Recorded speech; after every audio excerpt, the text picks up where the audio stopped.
Hindi rapport में आप सबका स्वागत है।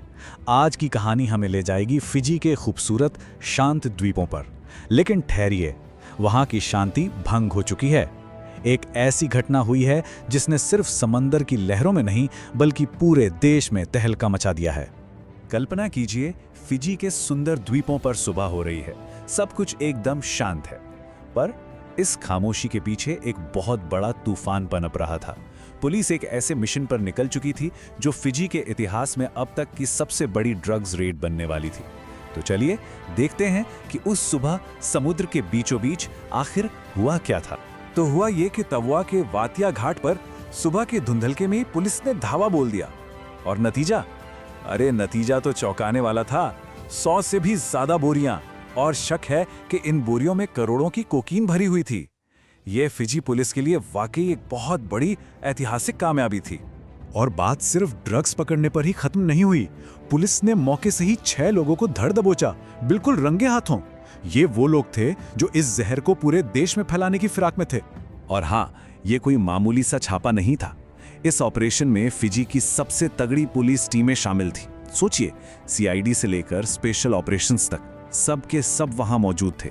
इससे साफ हो जाता है कि मामला कितना ज्यादा संगीन था। लेकिन यहां एक बहुत बड़ा सवाल उठता है, आखिर पुलिस को इस खुफिया ठिकाने की भनक लगी कैसे? देखिए, इतनी बड़ी कामयाबी सिर्फ किस्मत से नहीं मिलती। इसके पीछे एक अकेले हिम्मत वाले इंसान की कहानी है। तो मिलिए इस कहानी के असली हीरो से, राजेश्वर कपूर। महीनों से, अरे बल्कि सालों से वो घाट के पास कुछ अजीबोगरीब हरकतें देख रहे थे। लेकिन वो चुप नहीं बैठे। उन्होंने बार बार लगातार पुलिस को इसकी खबर दी। ये टाइमलाइन देखिए, इससे साफ पता चलता है कि ये कोई 1-2 दिन की बात नहीं थी। ये एक पूरा पैटर्न था संदिग्ध हरकतों का, जिसे हमारे इन लोकल हीरोज ने बड़ी हिम्मत दिखाकर सबके सामने रखा। कभी अजीब नामें दिखती तो कभी अनजान लोग, और उनका वो छिपा छिपा सा बर्ताव, ये सब खतरे की घंटी थे। तो सवाल ये है कि आखिर ये तस्कर थे कौन?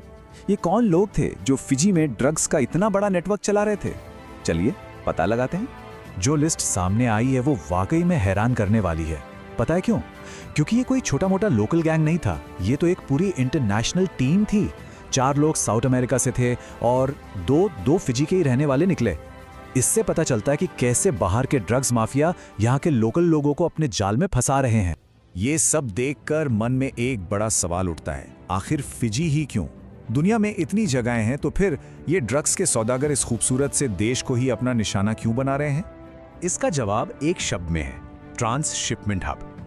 अपराधी फिजी को एक ट्रांसशिपमेंट हब बनाने की फिराक में है। अब ये क्या होता है? इसे ऐसे समझिए, जैसे ये उनके गैर कानूनी ड्रग्स के धंधे के लिए एक हाईवे का स्टॉप हो। मतलब जहां ड्रग्स को एक जगह से दूसरी जगह ले जाने के लिए कुछ देर के लिए रखा जाता है।